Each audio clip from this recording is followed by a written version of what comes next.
Pada kesempatan kali ini kita akan coba bahas tentang uji validitas dan uji reliabilitas instrumen penelitian yang akan kita gunakan untuk penelitian. Uji validitas merupakan proses statistik yang digunakan untuk mengukur apakah suatu instrumen seperti kuesioner, angket, atau tes itu benar-benar dapat mengukur apa yang seharusnya diukur. Dengan kata lain, eh, apakah item pertanyaan yang disusun dalam kuesioner misalnya dalam instrumen itu relevan dan tepat untuk menggambarkan konsep atau variabel yang ingin diteliti. Adapun tujuan uji validitas adalah mengetahui apakah item-item pertanyaan pada instrumen bisa dipercaya mewakili variabel yang diteliti, itu yang pertama. Terus yang kedua, menyaring item yang tidak relevan atau tidak mencerminkan konstruksi yang dimaksud. Jadi kita dapat memilih item-item mana yang tidak relevan dan tidak mencerminkan konstruksi yang dimaksud, yang tidak akan kita pakai untuk penelitian sesungguhnya. Berikutnya adalah uji reliabilitas. Uji reliabilitas merupakan pengujian yang dilakukan untuk mengetahui seberapa konsisten dan stabil suatu instrumen penelitian seperti kuesioner, angket, atau tes dalam mengukur sesuatu. Dengan kata lain, uji reliabilitas menilai apakah instrumen akan memberikan hasil yang sama jika digunakan berulang kali dalam kondisi yang relatif sama. Tujuan reliabilitas memastikan bahwa item-item dalam instrumen bekerja secara konsisten dan menjamin bahwa hasil yang diperoleh dari suatu instrumen tidak bersifat acak atau kebetulan, serta menunjukkan tingkat keandalan instrumen penelitian.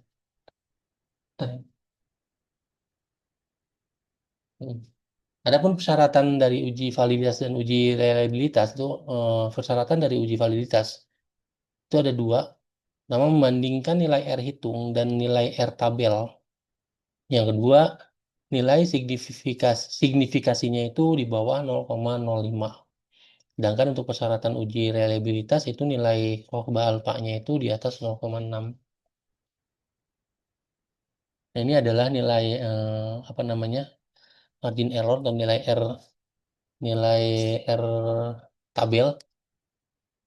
Ini ada apa namanya nilai N ini. N ini adalah sampel yang kita ambil. Misalnya contohnya dari jumlahnya 3 sampai sampel yang jumlahnya 1000. Dan ini margin of error-nya yang 5% dan 1%. Nanti tabel ini akan kita gunakan untuk uji validitas cross. Ini adalah recap hasil instrumen yang diuji validitas dan uji reliabilitas dengan skala ukurnya itu STS, setuju, tidak setuju, setuju, dan SS, sangat setuju. Ini ada 40 responden yang diuji untuk kuesioner ini dan ada 38 pertanyaan. Langkah berikutnya, setelah hasil kuesioner ini kita rekap, nilai dari hasil ini, STS, TSS, dan SS ini kita rubah jadi angka. Caranya seperti ini. Angka yang kita akan rubah untuk STS sangat tidak setuju, angkanya itu poinnya 1. Dan untuk tidak setuju, poinnya 2. Untuk setuju, poinnya 3. Dan sangat setuju, poinnya 4. Cara merubahnya adalah ketik Ctrl F pada halaman Excel ini. Nanti akan muncul pop-up menu. Di situ ada dua menu, menu find, mencari, atau refresh. Nah, kita cari rubah ke refresh. Kita akan replace semua isian ini dengan angka. Misalnya STS dengan angka 1, kita tulis di sini STS, kita ganti dengan angka 1, selanjutnya klik replace all. Begitu semuanya kita isi. TS kita isi dengan angka 2, SS kita isi ganti dengan 4, dan S kita ganti dengan angka 3, replace all. Maka semua nanti akan berubah menjadi nilaian angka. Nah, selanjutnya nilai angka ini kita hitung jumlahnya total. Caranya kita blok dari kolom B3, kita blok semua sampai ke kolom pinggir, sisain 1. Nah, selanjutnya klik auto sum. Nanti dia akan menghitung jumlah semua yang ada di baris ini, baris dan kolom ini. Berikutnya kita buka aplikasi SPSS. Aplikasinya seperti ini, sama seperti gambaran Excel pada umumnya. Ini ada kolom angka 1 sampai sesuai dengan responden yang kita maksud, dan barisnya ini variabel. Selanjutnya kita drag, kita blok mulai dari kolom ini, kolom B3 sampai semua, sampai total kita blok. Klik kanan, selanjutnya klik copy atau Ctrl plus C. Nah, selanjutnya di halaman aplikasi SPSS-nya kita bisa klik kanan lalu paste atau Ctrl F. Nanti akan terisi semua halaman yang tadi kita copy ke halaman aplikasi SPSS. Nah, di baris ini masih template apa namanya template dari SPSS var 0001 sampai dengan var 0038. Untuk mempermudah kita, maka ini kita rubah dulu dengan apa namanya kolom P misalnya. P ini pertanyaan, P1, P2, P3 dan seterusnya. Kita rubah dulu. Caranya di bagian kiri bawah itu ada menu variable view. Klik aja menu variable view. Nah, selanjutnya ini adalah halaman variable view. Di baris nama kita blok semua.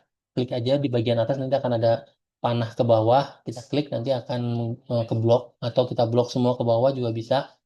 Selanjutnya kita klik Ctrl plus F. Nanti akan muncul pop-up menu.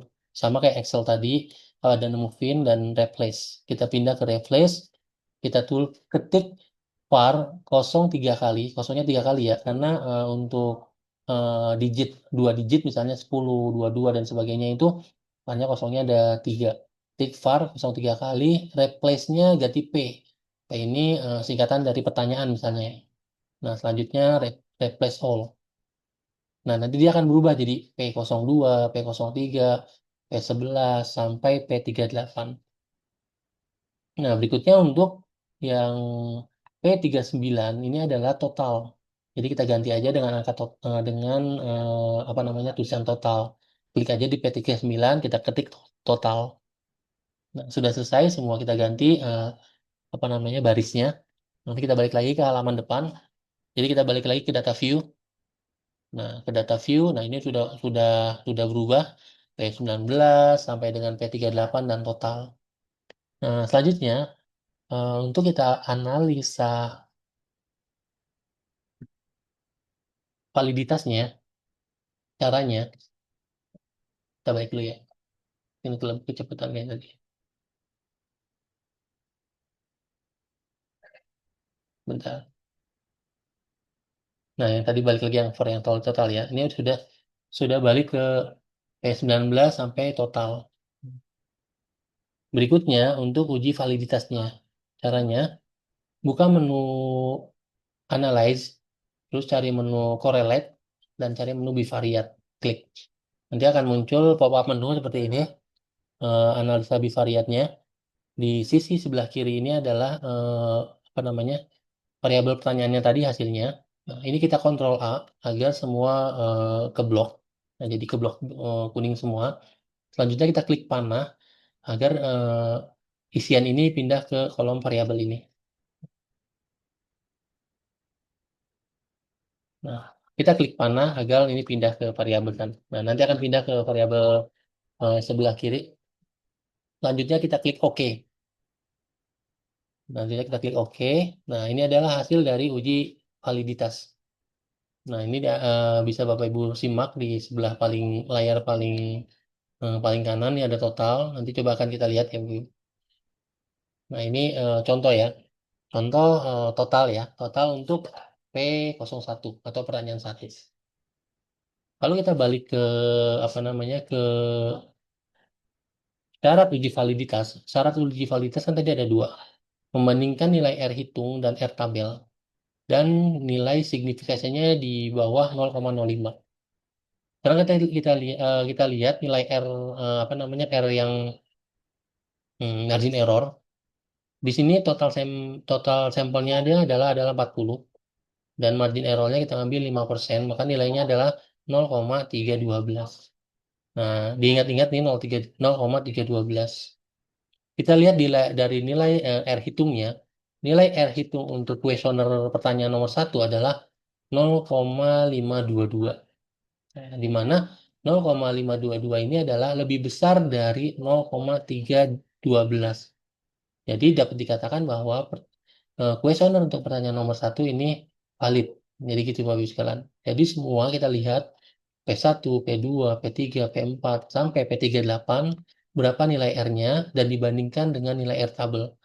Kalau misalnya dia lebih besar, maka dia valid. Nah, kalau dia lebih kecil, maka dia tidak valid. Itu. Nah, contohnya adalah ini, pertanyaan P06. Di pertanyaan P06 ini hasilnya negatif 0,178. Atau pertanyaan P05 deh. Ini hasilnya, 05 tinggi, sorry. P06 negatif 0,178. Artinya ini lebih kecil daripada nilai R tabel 0,312. Berarti pertanyaan nomor 06 ini tidak valid. Tuh. Nah, syarat kedua adalah lihat nilai signifikasinya. Itu di bawah 0,05. Nah, untuk pertanyaan satu, kita lihat nilai signifikasinya adalah 0,00. Artinya di bawah dari 0,05. Berarti ini adalah valid. Gitu. Kita lihat contoh lain lagi. Ini pertanyaan 03, misalnya contoh nilai signifikasinya itu 0,01. Artinya di bawah 0,05. Artinya pertanyaan ini valid. Jika dua syarat ini dari masing-masing kuesioner ini dia nilai Hare hitung dan Hare tabelnya dan nilai signifikasinya di bawah 0,5, kedua-duanya memiliki syarat yang dimaksudkan validitas, maka kuesioner tersebut dinyatakan valid. Nah, berikutnya adalah uji reliabilitas. Caranya sama, klik analyze juga. Selanjutnya klik menu scale dan klik menu reliability analysis. Nah, nanti selanjutnya akan muncul pop-up menu juga sama seperti tadi. Kita kontrol A agar semua apa namanya baris yang ada di aplikasi SPSS itu ke blok. Selanjutnya, eh, tapi bedanya dengan yang validitas tadi, untuk reliabilitas totalnya ini kita nggak blok. Caranya klik kontrol tambah sama klik totalnya agar total ini tidak ke blok. Selanjutnya klik panah dan akan pindah ke apa namanya ke box item. Selanjutnya klik OK. Nah, jangan lupa, oh ya sorry jangan lupa pilih modelnya itu adalah alpha. Nah, muncul hasil reliabilitasnya. Nah, uji reliabilitas di mana syarat uji reliabilitas adalah nilai korba alfanya itu di atas 0,6. Kita lihat hasil dari kuesioner tersebut, nilai alfanya adalah 0,863, artinya di atas 0,6. Berarti menandakan bahwa kuesioner tersebut adalah reliable dan dapat digunakan untuk instrumen penelitian berikutnya. Demikian sharing tentang bagaimana cara uji validitas dan uji reliabilitas sebuah instrumen penelitian. Semoga bermanfaat. Assalamualaikum warahmatullahi wabarakatuh.